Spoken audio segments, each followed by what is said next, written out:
Yang paling berpengaruh sih kayaknya pola pikir deh. Untuk komunikasi mungkin? Kalau komunikasi misalkan kita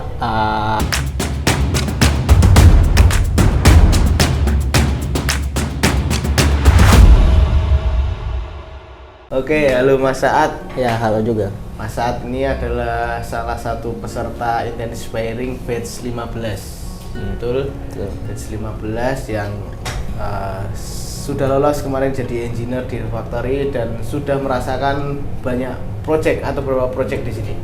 Ya kurang lebih dari satu lah intinya. Lebih dari satu project di Factory. Oke, Mas Saad. Mungkin yang mau tak tanyain pertama nih. Dulu masuk proses IP gimana sih Mas ceritanya? Awal mulanya? Awal mulanya tuh agak beda sama yang sistem sekarang ya. Jadi kalau dulu itu ada pre-course, itu kayak basic programming gitu. Habis itu dikasih task, lulus dari task itu masuk ke IP gitu kan. Dan sistem IP-nya juga udah beda gitu. Nah, itu sih paling.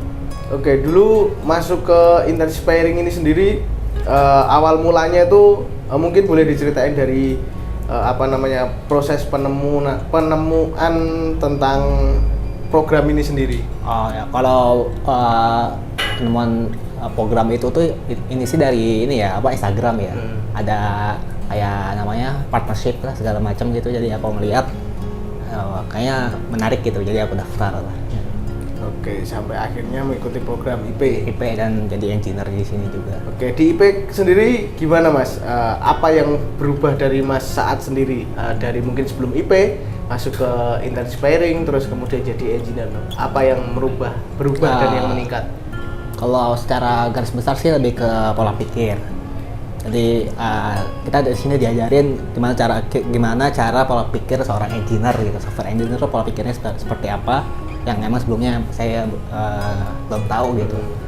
Habis itu disiplin juga termasuk sama komunikasi juga meningkat lah gitu. Oke, dari pola pikir, disiplin, dan satu lagi apa? Komunikasi. Komunikasi itu meningkat setelah mengikuti Inspiring. Dan apa yang bisa diterapin di dunia pemrograman tentang ketiga itu? Ya semuanya bisa sih, semuanya harusnya bisa itu. Itu sangat ya kayaknya harusnya bisa sih. Untuk example-nya mungkin dari kehidupan Mas Saad sendiri ketika di engineering teman sendiri. Mungkin kalau masalah pola pikir itu kayak kecepatan belajar itu bisa dipakai. Jadi kita bisa beradaptasi dengan teknologi baru dengan cepat gitu. Yang paling berpengaruh sih kayaknya pola pikir deh. Untuk komunikasi mungkin? Kalau komunikasi misalkan kita karena kita dalam sebuah tim gitu, kita harus berkolaborasi antar member gitu kan, dan itu membutuhkan komunikasi untuk memperjelas apa yang mau disampaikan dari satu yang ke lain. Oke. Dari non pemrograman itu ya. Kalau dari pemrograman sendiri nih, apa sih yang meningkat dari Mas Saad? Mungkin bahasa pemrograman atau mungkin peningkatan di perbaikan coding atau mungkin apa? Mungkin lebih ke perbaikan coding ya. Ada perbaikan coding, terus ada belajar kayak bahasa-bahasa baru juga kan, yang sebelumnya saya belum pernah gitu.